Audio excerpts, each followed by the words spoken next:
Hi everyone, today we're going to interview Lorena Barba. Lorena is a professor at George Washington University, past member of the Board of Directors in NumFocus, PhD in Aeronautics at California Institute of Technology. Lorena, welcome to Pycon Colombia. Thank you for having me. I'm really happy to be here. Great, great. How's the Pycon Colombia experience so far? I'm overwhelmed by all the hospitality and also the vibrancy of this community. It really is impressive. Okay, thank you, thank you. I notice you have a YouTube channel. I do. Can you tell us more about the topics you cover on the YouTube channel? I'm not very active, but I use it to publish materials that I've prepared for my classes. And the first experience that I had with YouTube was many years ago, in fact. It was, I would say, 2008 or 2009, and my university then had a YouTube channel, and I recorded my classes in computational fluid dynamics. And to be honest, nobody was using YouTube at the university, to the point that IT at the university gave me the admin password to the university channel. So I uploaded my CFD courses at that point, so they were in the university channel for a long time. And I kicked myself for years because they accumulated more than 1 million views overall through the years, but they were not in my channel, they were in the university channel. So at some point, later, I created my own channel and started placing some materials.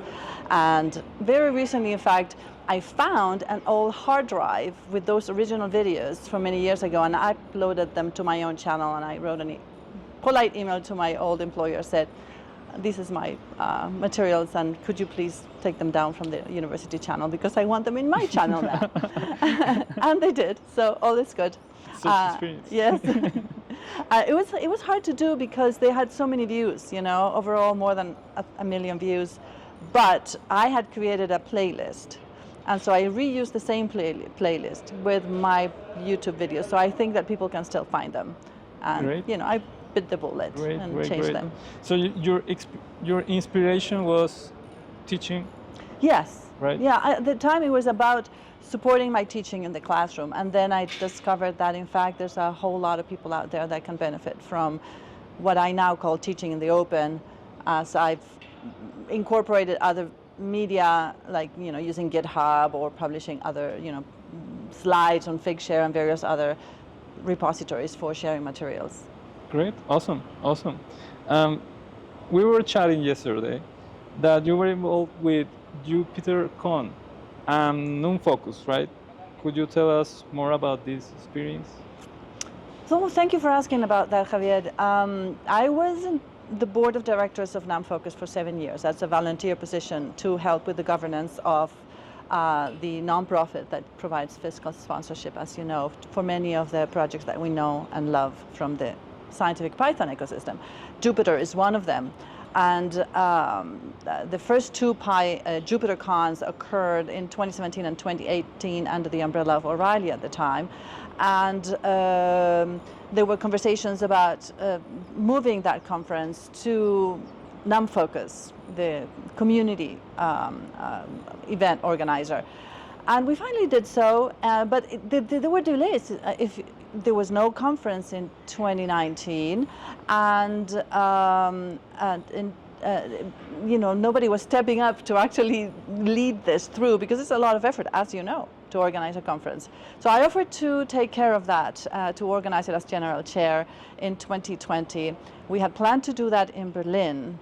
Of course, we know what happened in 2020. So it was March, I remember, of 2020 when we had to do a fast pivot to do an online conference. At the time, the group of people in the organizing committee were hopeful that we would be able to come out of it. It was, I don't know, organized for August or something like that, that we'd be able to hold it in person, that this was going to pass. This pandemic thing was going to pass. In a couple of months, we'll be okay. But I just saw that we had to make a decision rapidly, and we could not count on the uncertainty that was presented by the pandemic. And what I presented to the rest of the committee was that we could focus on the educational portions of JupyterCon and create more tutorials, create a platform where people could really focus on the educational aspect. More than, of course, we cannot do the same amount of networking because we're not in person. We cannot celebrate in the same way that we usually celebrate in the con, whatever con it is, like we are doing here. And this emphasis convinced everyone, and we were quickly able to converge on this new idea, and so we celebrated JupyterCon 2020 online in October of 2020, and it was a success. We were able to bring funds for the Jupyter project, and it was a very enriching leadership experience, and I'm pleased with the result. Great, great. And currently, do we have access to the JupyterCon content? Yes, there's a JupyterCon YouTube channel, and all of the videos from then are still from the 2020 conference are still there, and the new videos that have come from JupyterCon 2023, which was led by Sylvain Corlet in Paris, and that was in person. Sylvain was the vice chair in 2020, so we worked together very closely then, and he led the new in-person conference in 2023. All of those materials are on the YouTube channel of JupyterCon. All right, now let's change the subject to academic. Right? I know that you are one of the references as women in tech for Python community. So what motivates you to become an engineer and a scientist? Well, thank you for your words. That's very kind. It's a complex set of personal experiences that brings us to where we are, right? In my case, when I was quite young, my father was a pilot, and he took me with him to the flying club as I was quite young, and he took me out to fly. He taught me to fly, and I was getting my pilot's license, my student pilot's license, as soon as it was legal age at 17. And like an actual pilot? Yes, wow. Small airplanes, Cessnas, All small right. airplanes. I started flying when I was 17. Cool. Before that, in Yes. fact. But the thing is, my father was an instructor, so he took me with him on the weekends, and he would take me out to fly at the end of the day after he had been doing his lessons with 2, 3, 4, 5 other students. And so I was left with the mechanics. And the mechanics would give me something to do, clean this little piece, or help me, with this and that. And so I was immersed in machines, in airplanes, in motors, and all day long just being hands-on, which is really something that we should learn about how to motivate young people, right? It was a hands-on experience with people who were patient to give me things to do appropriate for my age as I was developing this interest in aviation, aerospace, and so on. And so it was that I became an engineer, and I tried to find out what would be my calling as a young person in high school, and decided to study mechanical engineering because aeronautical engineering was not available for women when I was a high school student in my country, in Chile. The only way to become an aeronautical engineer would have been to go into the Air Force, and the Air Force did not admit women. So mechanical engineering was the next choice for me. So, and in Berkeley, you told me earlier that it was a time when you met Fernando, working with IPython, right? Oh, I knew Fernando from years before. I met him in 2012, and he gave a talk about IPython notebooks, it was called back then. And when I saw his talk, I immediately thought, I have to use this for my teaching.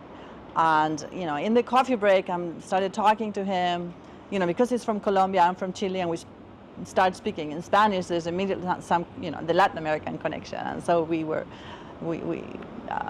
started talking about the use of IPython notebooks in teaching, And he immediately helped me like install Python in my laptop. I was going on a long haul flight, and I said, I want to start working on this right now to use it in my teaching. So from 2013 on, I've been using Jupyter in all of my courses. And Wow. I knew him from then, and we kept being connected because of my work at NumFocus as a member of the board. And of course, he being one of the leaders of the Jupyter project, there was many opportunities to interact in the NumFocus events.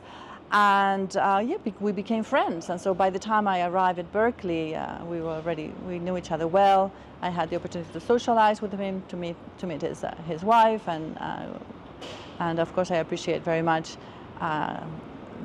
the connection, and we have very excited conversations about Jupyter and implications for education.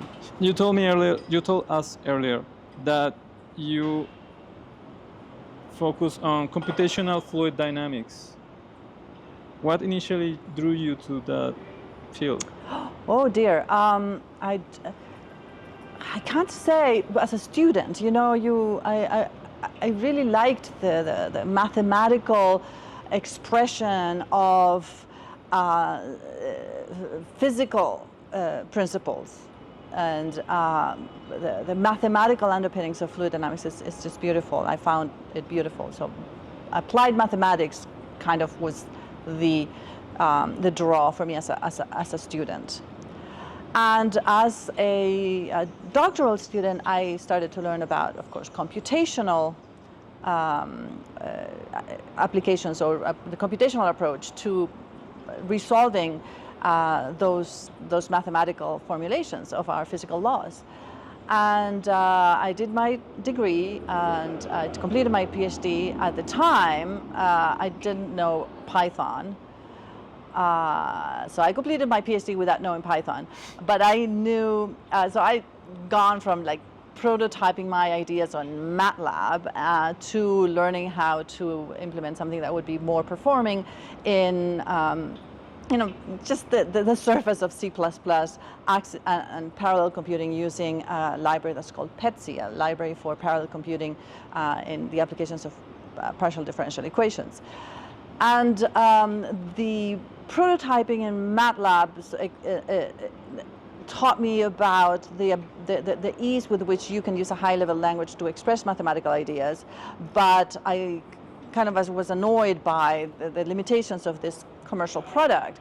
The discovery of PETSI as a library that was providing to me access to doing parallel computing through minimum knowledge of MPI on my part, because this team at Argonne had developed this wonderful open source framework, opened my eyes to the idea of open source software.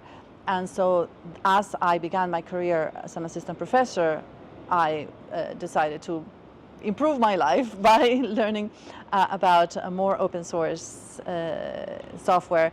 And with my first PhD students, of course, who fortunately were also Python aficionados, we turned into using Python for developing research ideas. Great, yeah. Great. So, talking more about research in academic, what are some of the most important skills you think someone needs to be successful in research?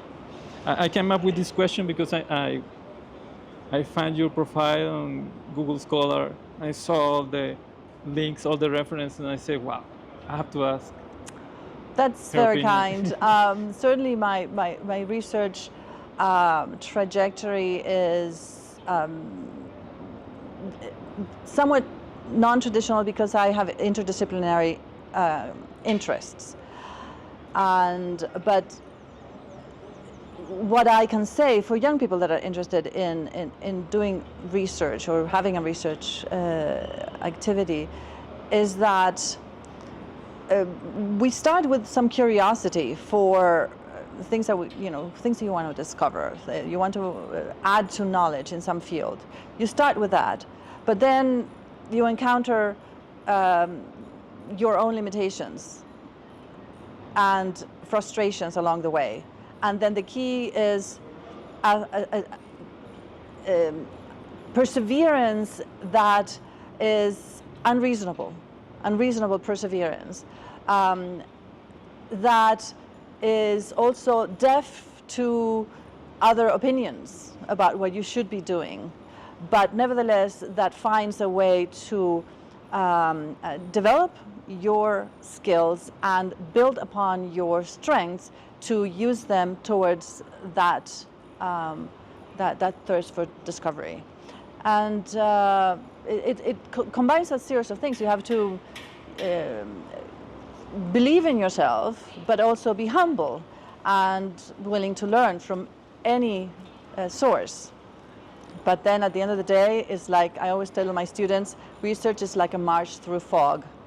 You just carry on, and when there's a clearing in the air, you make some progress, and then the rest of the time you just go slowly but surely. Great, great. That's a great advice. Thank you.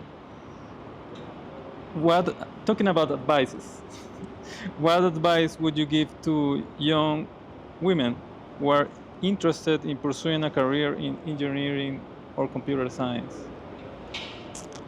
Things are changing for women, every decade. It's easier now, perhaps, than it was when I was a student.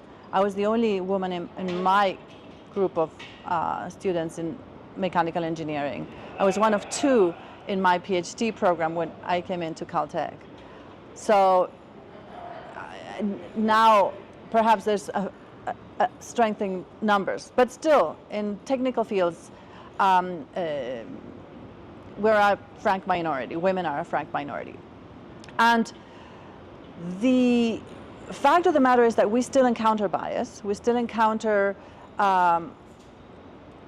what is very hard to sometimes survive or understand or tackle, which is that you don't have the presumption of competence when you walk into a room. A man walks into a room and he's presumed to know what he's talking about. You as a woman are not, you don't have that. So understanding that from the get-go so that you are able to overcome and compensate. Unfortunately, we have to compensate, being extremely well prepared, and honestly, sometimes you need to have just no patience with folks who don't want to give you the authority that you deserve. Mm-hmm. So that requires some guts, taking steps to just empower yourself, because there will be people that don't believe in you. There will be people that want to put obstacles in your way, and we have to be fighters still. Hopefully it will be better for the next generation, but there is still a need to be a fighter. All right, fighters. Well, finally, is there anything else you'd like to share with our viewers about your work or your research group? You know what I'd like to share? I just said that women in technical fields, in engineering, math, and technology, we still face a lot of difficulties and biases, and we have to be fighters. But a community like this, the Python community, being a part of such a community is a great way of finding support so that we don't have to carry all that weight individually. So finding those places of belonging is a great way to help you along that career that we desire as professional women. And I really think the Python community is an example in terms of kind of like a healthy presentation of the open source ethos that values community, because we know that together we can all create more and have more than if we were individuals working alone. Thank you. Great words. Thank you. Thank you so much for taking the time to chat with me today. And I hope you keep enjoying the experience of Pycon Colombia. Thank you to all of our viewers and subscribers, and stay tuned for more content like this. Bye-bye.